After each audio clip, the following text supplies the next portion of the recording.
এই দেশ জনগণের দেশ। তুই কে হাসিনা? অন্যায়ের প্রতিবাদ করলে নির্লজ্জের মতো গুলি করিস। তুই কে হাসিনা? তোর বাবাকে বাঙালি জাতির জনক বলি, কিন্তু তুই একটা কুলাঙ্গার। তুই কই গেলি হাসিনা? তুই বলেছিলি পালাবি না।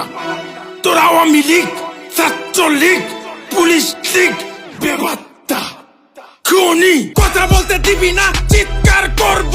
অধিকার দিবি না, আন্দোলন করব। 9 দফা মানবি না, 1 দফায় আসবো। সবাই মিলে গদি থেকে ন্যাংটা করে নামাবো। তুই ছাত্র খুনি, সবাই বলো তুই রাক্ষসী। স্বৈরাচারী, তুই কুলাঙ্গারি। হাসিনার চোর আওয়ামী লীগ, হাসিনার সন্ত্রাস ছাত্র লীগ, হাসিনার খুনি পুলিশ লীগ। এই হাসিনার দিন শেষ বাঙালি চোদে না পালের লীগ। আমরা দেখছি 71 না 24